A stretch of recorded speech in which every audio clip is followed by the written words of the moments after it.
মুফতি আমির হামজা কোরআনুল কারিমে 53 জায়গায় ভুল ধরেছেন। বাস্তবতা কি আসুন শুনি।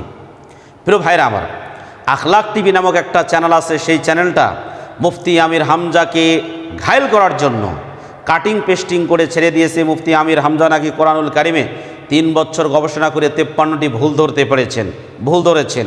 তিনি এত লাগামহীন কেন হয়েছেন? তিনি কিভাবে কোরআনুল কারিমকে ভুল ধরতে পারলেন, যেখানে পৃথিবীর অনেক মনীষীগণ কোরআনুল কারিমের কাছে এসে তারা মাথা নত করে দিয়েছে।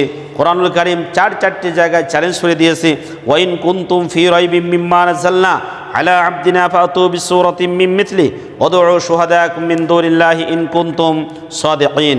আল্লাহ রাব্বুল আলামিন কোরআনুল কারিমের সূরা বাকারার এই 1 নম্বর পারা 3 নম্বর পৃষ্ঠার আমাদের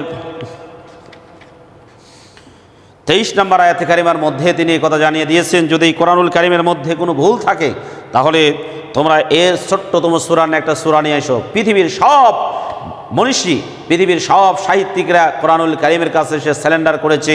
সেই ক্ষেত্রে আমির হামজার মতো একজন মানুষ কোরআনুল কারিম থেকে 53টি ভুল ধরতে পেরেছে। ব্যাপারটা অত্যন্ত আশ্চর্যজনক। আসলে ঘটনাটা কি? মানুষ সমালোচনা করতে গেলে সেখানে ইনসাফ অবশ্যই কায়েম করতে হবে, কারণ আল্লাহ রাব্বুল আলামিন সূরা নাহলের 89 নম্বর আয়াতে বলেছেন, ইন্নাল্লাহা ইয়া'মুরু বিল আদলি ওয়াল ইহসান, নিশ্চয় আল্লাহ আমাদেরকে আদল বা এই ইনসাফ প্রতিষ্ঠা করার জন্য বলেছেন। মুফতি আমির হামজা এই কথা বলেছেন। টনি ব্লেয়ারের শালিকা, সে নাকি 3 বছর কোরআনুল কারিম গবেষণা করে 53টা ভুল ধরেছেন, কিন্তু ভুল ধরার সাথে সাথেই আবার তিনি এর সমাধানও পেয়েছেন, আর তিনি ভুল একটাও ধরতে পারেন নাই।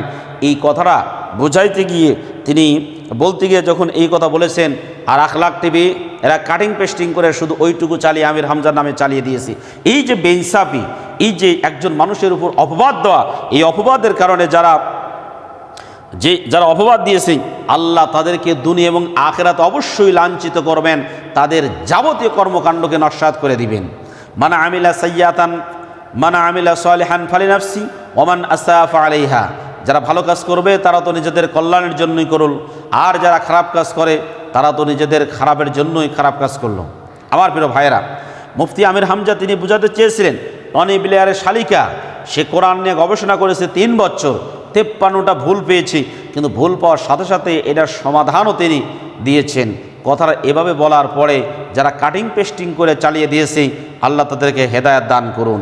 না, মুফতি আমির হামজার জনপ্রিয়তাকে কখনোই কমানো যাবে না। আল্লাহ রাব্বুল আলামিন যাকে মর্যাদা দেন, যাকে উপরের দিকে তুলতে চান, কেউ যদি তার পা ধরে টেনে নিচের দিকে নামাইতে চায়, নামাতে পারবে না, বরং পায়ের যে ধুলাবালি আছে সেগুলো তার চোখের মধ্যে গিয়ে সে আর চোখে দেখতে পারবে না।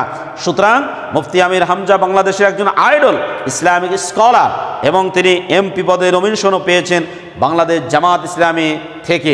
সুতরাং তাকে নিয়ে যারা টল করছে, তাকে হেয় প্রতিপন্ন করার ষড়যন্ত্র করছে, বাংলাদেশের লক্ষ লক্ষ যুবক তাদের দাঁত ভাঙ্গা জবাব দেওয়ার জন্য প্রস্তুত আছেন।